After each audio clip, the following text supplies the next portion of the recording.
Now it's time for Which is More Likely.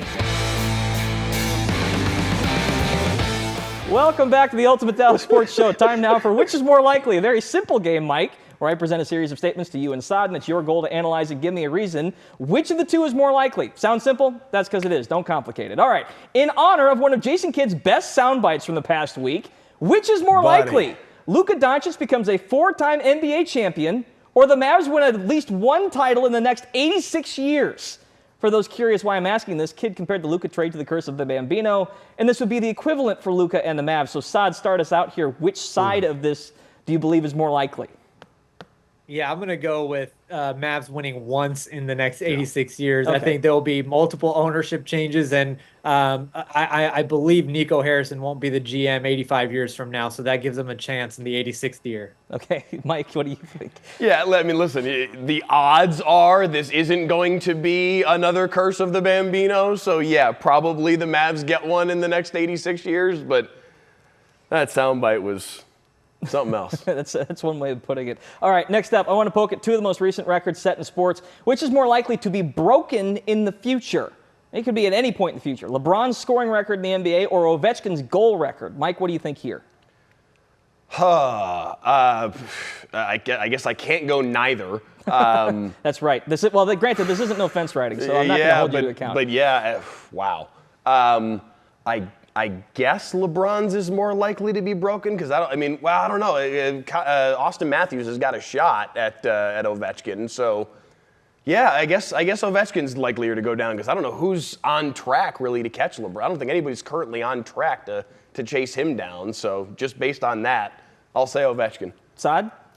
Yeah, I think both are tough, but I'll go the other way just for the sake of this discussion, because I think with the three-point line and everything that we're seeing, LeBron wasn't a prolific three-point shooter throughout his career. If you get another guy like Steph who doesn't have a slow start to his career like Steph did, I could see that being a possibility for them. I lean more toward Ovechkin just in terms of scoring is up in the NHL right now. If you hit the peaks at the right time, and guys are only going to get more talented, you would think, in the game based off of information and sports psychology. So that's how I kind of lean, and the longevity on LeBron's record is just ridiculous. All right, finally, which is more likely? The NCAA is restructured and survives this recent bout of lawsuits with their sum totality intact, or college sports all burned to the ground?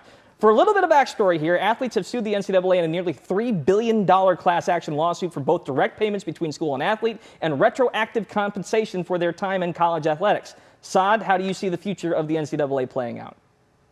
I think demolition, and I don't mean that college sports is going to burn to the ground, but I do think the entire infrastructure is going to change, and it's going to be remodeled and brought up from the ashes into something that is something completely unrecognizable from what we're seeing right now, because this just isn't sustainable. Mike, what do you think? Yeah, I mean, it's hard to envision it not looking the way that it does because we've been so used to it for so long, but you're right, it doesn't work right now, and something fundamentally has to get completely reworked in order for this to work. The story with Tennessee and Nico Iamaleava, however you say his last name, the quarterback, that story is just another kind of link in the chain, and the school's trying to pull back a little bit of bargaining power here, but it's all a mess. Yeah, and let me say my piece as the swimmer in the room. Because the swimmer is part of the reason why this is even happening. Grant House from Arizona State at the time is the one that kind of kicked off this lawsuit, looking for retroactive compensation and just ironing out an actual direct payment strategy.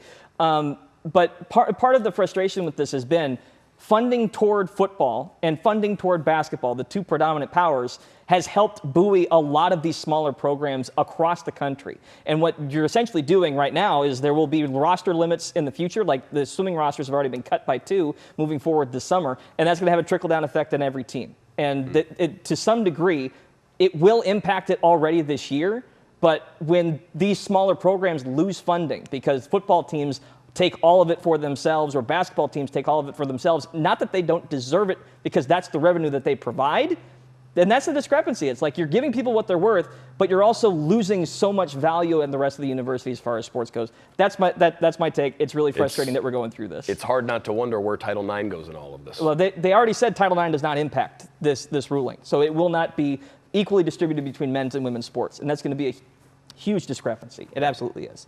All right, stay with us on the Ultimate Dallas Sports Show. Something lighter. Mike's final take coming up next.